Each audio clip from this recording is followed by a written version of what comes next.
अस्सलाम वालेकुम। तो आज से 601 का जो है ना लास्ट चैप्टर हम करने लगे हैं, चैप्टर नंबर 16 और 220 तक आपके जो है ना आज मतलब कि फाइनल टर्म सीरीज आपकी एंड हो जाएगी। इसमें आपके पास आ रही है connecting devices.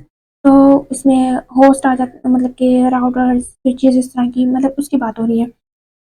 First of all है host and networks do not normally operate in isolation. Connecting devices connect host together to make a network और कनेक्ट नेटवर्क, मतलब कि जो है ना ये कनेक्टिंग डिवाइसेस डिफरेंट जो है ना डिवाइसेस आपस में कनेक्ट करती हैं, और ये सब कुछ लिखा हुआ है, तो ये बस आप रीड आउट कर लें।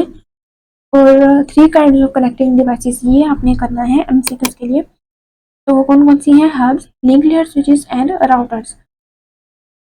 यहाँ पर आपको बता रहे हैं कि फिजिकल, ये हमने पीछे जो है ना लेयर्स की थी, I think TCP IP protocol suit में 5 लेयर्स हमने की थी, और वहाँ भी हमने देखा था कि फिजिकल में जो है ना हब इस तरह से कनेक्टेड हो रहे हैं, डाटा लिंक में लिंक लेयर स्विचेस, और नेटवर्क में राउटर, मतलब कि ये सब जो है ना इस तरह से, ये 3 कैटेगरीज ऑफ कनेक्टिंग डिवाइसेस ये आपने करनी। उसके बाद hub is a device that operates only in the physical layer.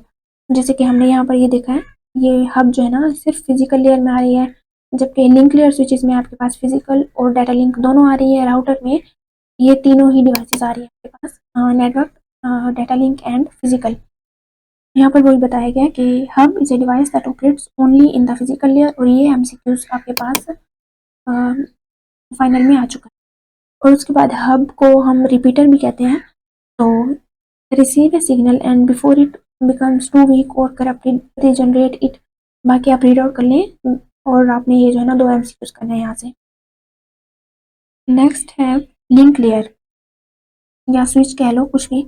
Operate in both the physical and data link, जैसे मैंने ऊपर आपको बताया है, और इसमें जैसे देख भी सकते हैं आप, ए लिंक लेयर या ये जो स्विचेस हैं, इसमें आपके पास फिजिकल और डाटा लिंक दोनों आ रही हैं, जबकि राउटर में तीनों आ रही हैं, और फिजिकल सिर्फ मतलब हब के पास सिर्फ फिजिकल लेयर है। तो खैर ये it operates in both the physical and data link layer. As a physical layer device, it regenerates the signal it receives, और as a link layer, ये दोनों जो है ना आपने देखना है कि कैसे डिफरेंस है। तो the link layer switch can check the MAC address, source and destination address, obviously contained in the frame. उसके बाद है switches has the filtering capability। ये भी आपका एमसीक्यू के साथ आ सकता है कि फिल्टरिंग कैपेबिलिटी जो है ना स्विच के पास होती है। उसके बाद unlike hub, A switch can check the destination address of frame and decide on outgoing port. Switch eliminates collision and doesn't require carrier sensing। ये जो है ना आपको रीड आउट करने जैसा है, ये आप रीड आउट खुद कर लें। और loop problem in switch, redundant switches create loops in the system. मतलब कि एक प्रॉब्लम है जो इसको आप खैर रीड कर लें और इसको देखें। और in graph theory spanning tree is a graph in which there is no loop. ये भी आपको एमसीक्यूज में पूछ सकते हैं, और ये एमसीक्यूज जो है ये फाइनल में आ चुका है। To find the spanning tree we assign a cost to each plan link. Next है ये फाइंडिंग शो टेस्ट पाथ, ये बस आप देख लें, बाकी इसको कुछ करना नहीं है इसका। A router is a 3-layer device. It operates in the physical, data link and network layer। जैसे हमने उसमें उस डायग्राम में देखा था कि ये तीनों को जो है ना ऑपरेट करता है। और ये भी जो है ना आपने रीड आउट कर लेना है कि router versus switch is 3 different differences between router and a repeater या स्विच कह लो, कुछ भी। A router has physical and logical IP address for each of its interfaces. A router act only on those packets in which link layer destination addresses match the address of the interface at which the packet arrives. मतलब कि जहाँ पर उसमें पहुँचना होता है। A router changes the link layer address of the packet both source and destination when it forward the packet। उसके बाद virtual LANs, VLANs कह लो या virtual LANs is a LAN configured by software not by physical wiring। ये भी एक MCQ है, और उसके बाद है, बाकी आप ये रीड करें। नेक्स्ट है मेंबरशिप ऑफ VLAN, इसको सिप करते हैं। Station are configured in one of 3 ways, manually, semi automatically या ऑटोमेटिकली। ये जो है ना आपने रीड आउट कर लेना है। एडवांटेज ऑफ यूजिंग VLANs, यहाँ पर cost and time reduction, creating virtual work groups, security, ये जो है ना इसके एडवांटेजेस में आते हैं।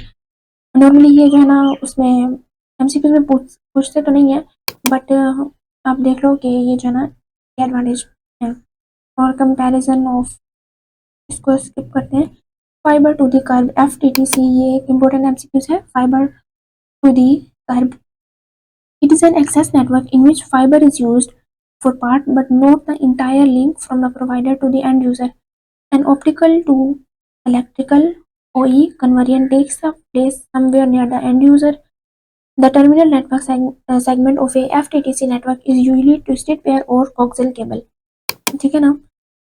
तो ये जो है ना आपने रीड आउट कर लेना है, मतलब इसमें कुछ खास इतना बताने वाला है नहीं, तो इसको जस्ट आपने रीड आउट कर लेना है। और जैसे FTTC आपने स्टैंड फॉर करना है, और ये FTTH जो है ना ये MCQs फाइनल में आ चुका है, फाइबर टू दी होम।